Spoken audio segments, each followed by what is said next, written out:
নমস্কার বন্ধুরা, আমি পিনাকির কিচেনে আপনাদের সবাইকে স্বাগত। আজকে আমার রেসিপি ডাল পনির। আজকে আমি আপনাদের পনির দিয়ে ছোলার ডাল রান্না করে দেখাবো। এটা রুটি, লুচি, পরোটা, পোলাও, এমনকি গরম গরম ভাতের সাথে খেতে ভীষণ ভালো লাগে। এই ডাল আমি রান্না করেছি পেঁয়াজ রসুন ছাড়া, একদম নিরামিষভাবে, আর খুব সহজেই কম সময়ে এটা তৈরি করে নেওয়া যায়। আপনারাও এইভাবে একবার এই ডাল রান্না করে দেখুন, আশা করছি ভীষণ ভালো লাগবে খেতে। আর রেসিপিটি ভালো লাগলে অবশ্যই একটা লাইক করে দিয়ে সবার সাথে শেয়ার করে আমার চ্যানেলটিকে সাবস্ক্রাইব করে পাশে থাকার জন্য অনুরোধ রইল। চলুন তাহলে শুরু করা যাক আজকের রেসিপি, পনির দিয়ে ছোলার ডাল বা ডাল পনির।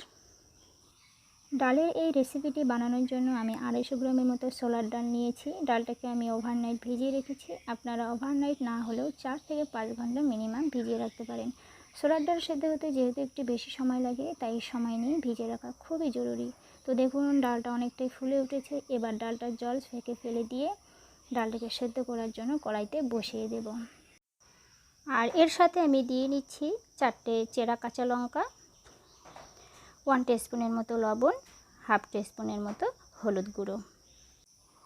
এবারে কড়াইটা ঢাকা চাপা দিয়ে রাখছি 25 থেকে 30 মিনিটের জন্য। আপনারা ডালটা প্রেসার কুকারেও সেদ্ধ করে নিতে পারেন। ডালটা সেদ্ধ বসিয়ে দেওয়া 3 মিনিট পর আমি ঢাকনা খুলে তুলে নিচ্ছি। ডালের যে ফেনাটা উপরে ভেসে উঠেছে সেটাকে আমি ফেলে দিচ্ছি। এতে করে ডালের যে একটা টেস্ট, সেটা কিন্তু ভীষণ ভালো হয়। আবার ঢাকা চাপা দিয়ে দিচ্ছি। ডালটা কিন্তু বেশি গলানো যাবে না, আর সেরকমভাবেই সেদ্ধ করতে হবে। তো ডালটা সেদ্ধ হতে থাকুক, ততক্ষণে আমি অপর দিকে একটা কড়াই বসিয়ে দিয়ে কড়াই গরম করে নিয়ে দিয়ে দিচ্ছি 2 টিস্পুনের মতো সরিষার তেল। তেল কিছুটা গরম হয়ে এলে আমি পনিরগুলো দিয়ে দেব। এখানে আমি 150 গ্রামের মতো পনির নিয়েছি, আর আগে ছোট ছোট টুকরো করে কেটে রেখেছিলাম। পনির খুব বেশি করে ভাজার দরকার নেই, হালকা করে ভেজে নিলেই হয়ে যাবে। পনির বেশি করে ভাজলে কিন্তু শক্ত মতন হয়ে যায়, খেতে একদম ভালো লাগে না। পনিরগুলো ভাজার সময় কিন্তু খুব সাবধানে একদম হালকা করে ভেজে নিতে হবে। তো দেখুন বন্ধুরা, পনিরগুলো আমার ভাজা হয়ে গেছে। এবার পনিরগুলোকে আমি একটা ডিশে নামিয়ে নিচ্ছি।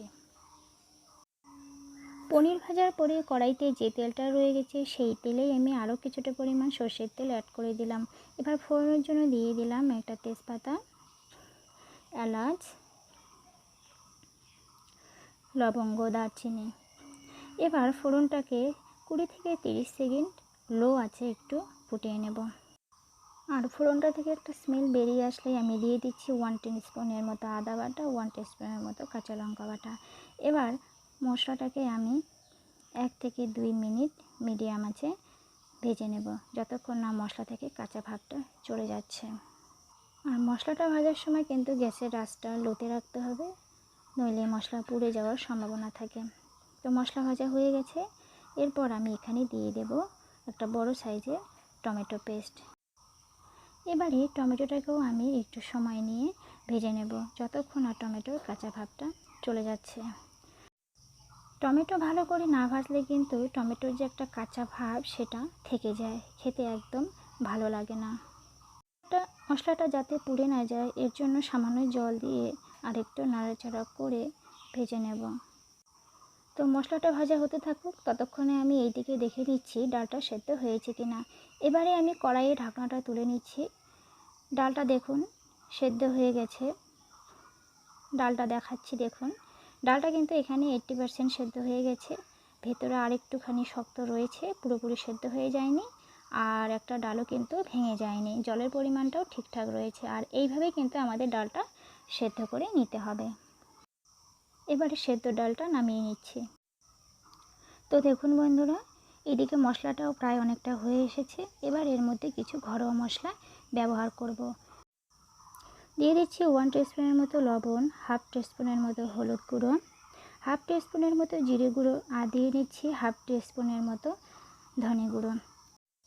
আর কালারের জন্য দিয়ে নিচ্ছি হাফ টিস্পুনের মতো কাশ্মীরি রেড চিলি পাউডার। আর সবার শেষে দিয়ে দিচ্ছি হাফ টিস্পুনের মতো চিনি।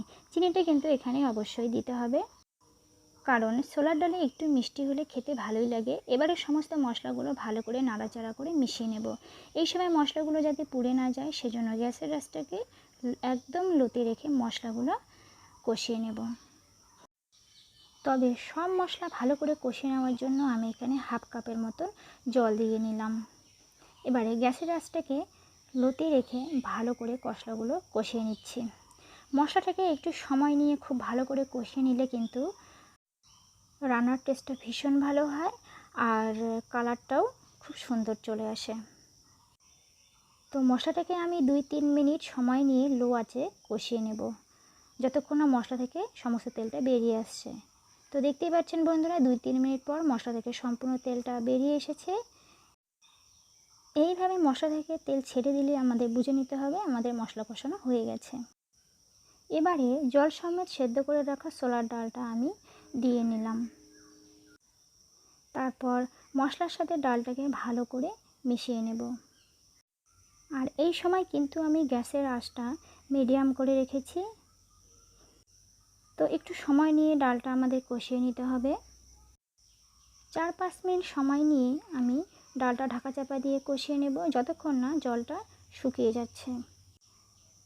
4-5 মিনিট পর ঢাকনা তুলে নিচ্ছি। তো দেখতেই পাচ্ছেন বন্ধুরা, ডালের জলটা অনেকটাই শুকিয়ে গেছে আর এই পর্বে কিন্তু ডালটাও আমার কষানো প্রায় হয়ে গেছে। যদি না আমার চ্যানেল এখনও সাবস্ক্রাইব করে থাকেন তাহলে অনুরোধ করব প্লিজ আমার চ্যানেলটিকে সাবস্ক্রাইব করুন আর পাশে থাকা বেল আইকনে একটা ক্লিক করে দিন। এই পর্বে ডালটা আমার পুরোপুরি কষানো হয়ে গেছে। এবার গ্রেভির জন্য আমি দিয়ে নিলাম 1 গ্লাসের মতো ফুটন্ত গরম জল। আর অবশ্যই এখানে ফুটন্ত গরম জলই ব্যবহার করবেন। এবারে সমস্ত কিছু ভালো করে নাড়াচাড়া করে নিলাম। আর দিয়ে দিলাম 2টো চেরা কাঁচা লঙ্কা। মিডিয়াম আছে 5-7 মিনিট ফুটিয়ে নেব। 5-7 মিনিট পর গ্রেভিটা অনেকটা কমে এসেছে, অর্থাৎ গ্রেভিটা আমাদের হয়ে গেছে। এবার এই পর্বে দিয়ে নিলাম ভেজে রাখা পনির। এবার পনিরটাকে ডালের সঙ্গে ভালো করে মিশিয়ে নিচ্ছি। পনিরটা দেওয়ার পর ডালটা কিন্তু আর বেশি সময় ধরে রান্না করার দরকার নেই, জাস্ট 1 থেকে 2 মিনিট লো আছে একটু ফুটিয়ে নিলেই হয়ে যাবে।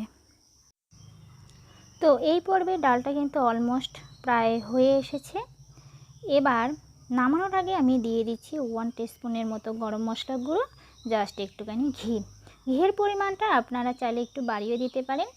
এবারে ঘি আর গরম মশলাটাকে একটু ভালো করে মিশিয়ে নিয়ে আরও 1 থেকে 2 মিনিট রান্না করে নিচ্ছি। আর আপনারা চাইলে কিন্তু শেষেও একটু ধনেপাতাও ছড়িয়ে দিতে পারেন। এবারে ডালটা পারফেক্টলি রেডি হয়ে গেছে। ডালটাকে একটা সার্ভিং বলে নামিয়ে নিয়ে গরম গরম ভাতের সাথে পরিবেশন করে নিচ্ছি। তো এই রেসিপিটি ফলো করে আপনারাও একবার এই ডাল পনির রান্না করে খেয়ে দেখুন, খেতে ভীষণ টেস্টি হয়। কেমন লাগলো আজকের রেসিপি অবশ্যই একবার কমেন্ট করে জানাবেন, বন্ধুদের সঙ্গে শেয়ার করবেন, লাইক করবেন আর রিকোয়েস্ট রইল প্লিজ আমার চ্যানেলটিকে সাবস্ক্রাইব করবেন। দেখা হচ্ছে আপনাদের সাথে অন্য কোনো দিন নতুন কোনো রেসিপির সাথে। ভালো থাকবেন, সুস্থ থাকবেন।